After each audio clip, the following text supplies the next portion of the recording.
Why does space appear dark when the universe is filled with stars? Why is light present on Earth but not in space? In 1823, Heinrich Wilhelm Olbers posed this topic. From there arose the well-known Olbers paradox. It teaches us that in a static and infinite universe like ours, with infinite stars and limitless space, the night sky should be bright and devoid of any dark regions, because the stars would illuminate every corner of the sky. But if the universe contains an endless number of stars, why does the night sky appear dark? Let's find out together. Hello and welcome to Zeey. Subscribe the channel and follow us. When we gaze at the night sky, we see some star beads on a dark background. This is because when it is night on Earth, the sun is illuminating the other side of our planet where it is day. But if that's the case, why is only the section that points to the sun lit up? In other words, why is it daylight on Earth yet dark elsewhere in space? This is due to an optical phenomenon known as reflection, which causes some things to reflect the light that strikes them like a mirror. As you are aware, the Earth is covered by several layers of atmosphere, each of which contains a different type of gas. These are the ones that trap the sun's beams of light and then reflect them back to the Earth, resulting in the day. If we didn't have an atmosphere, even on the face of the planet that points to the sun, it would always be dark, just as it is on the moon. Few people realize that, like the Earth, the moon has day and night. The difference is that the lunar day does not look like the Earth's day. While on Earth, everything is fully illuminated, the days on the moon are dark. This is due to the fact that, while the sun illuminates the entire surface of the moon, the sky stays dark. After all, no atmosphere reflects sunlight. On the moon, whether day or night, the sky is always gloomy since there is nothing to reflect the sun's beams. Why is space black? When we look up at the night sky, it's natural to wonder why space is so dark when the universe is filled with stars and galaxies. Where are all the stars, nebulae, and galaxies that make up the majestic landscape captured by space telescopes?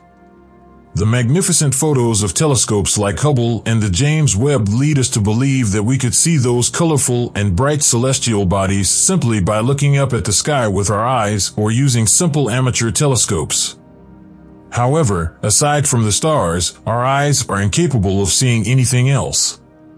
When we look for photographs from space agencies such as NASA, we find photos of the Moon, Mars, Pluto, or Saturn in which the background is uniformly black without stars.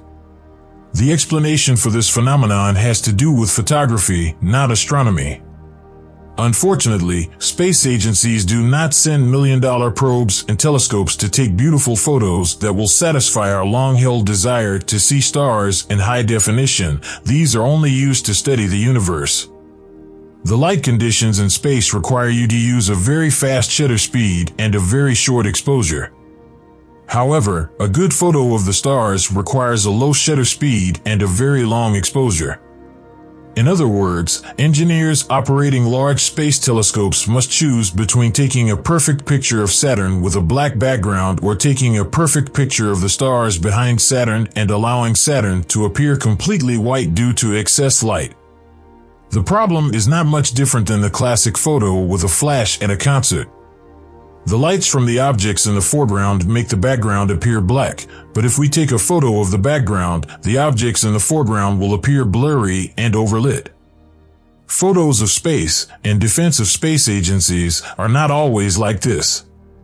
From the International Sky Station, with enough time and a good camera, amazing images have been obtained in which the shutter speed and the low luminance of the environment allow us to see the Milky Way and an absolutely spectacular sky panorama with billions of stars.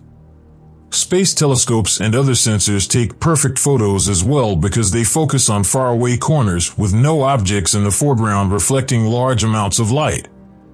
Not to mention that they frequently capture images at wavelengths that the naked eye cannot see, such as infrared or ultraviolet.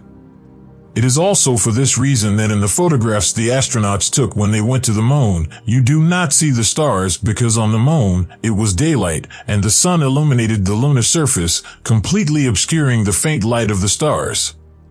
However, if you look carefully, you will discover images of the moon landing where some stars are spotted in the backdrop. Space and time, the enemies of light. The prevailing explanation for the blackness of the universe focuses around two concepts as old as the world, space and time. We know that the universe is so large that we can consider it infinite. However, we also know that he is not infinitely old.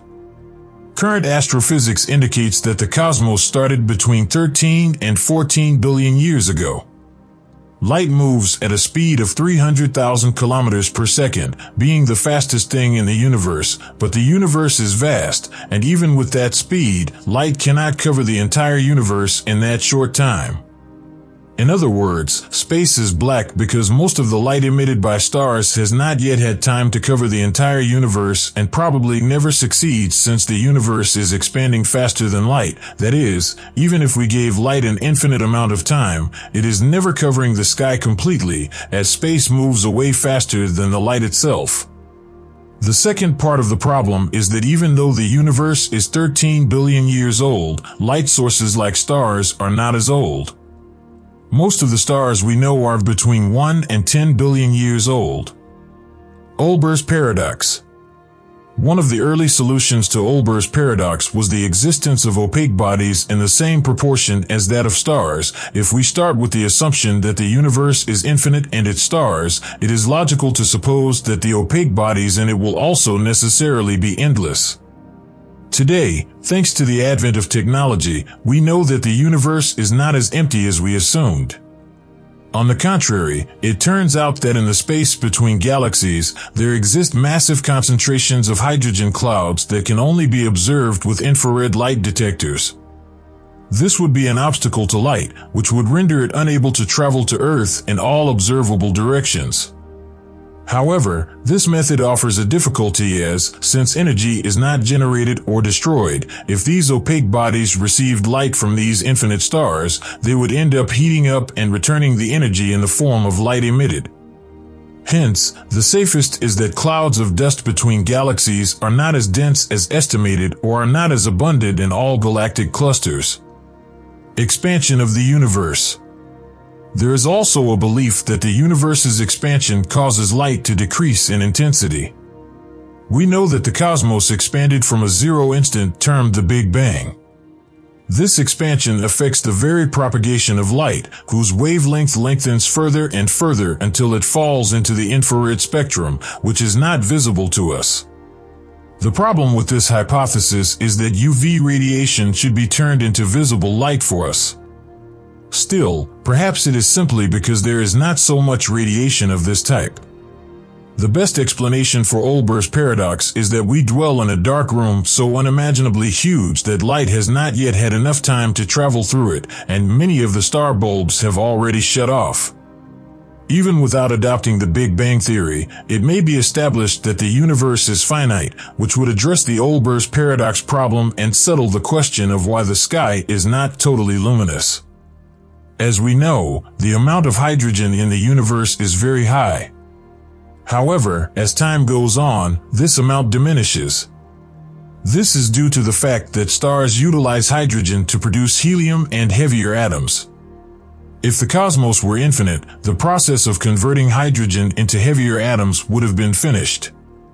However, hydrogen is a relatively plentiful element in the cosmos, leading us to believe that the universe, like time, is finite.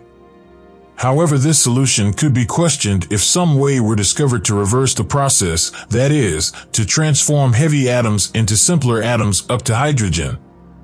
However, today it is a process that has not been observed naturally, which suggests that the universe is a finite space-time and therefore the stars are also finite, so they could not illuminate space completely. The light we can't see. After explaining why there is light on Earth but not in space, the next question is for you. Are you certain that the space is dark?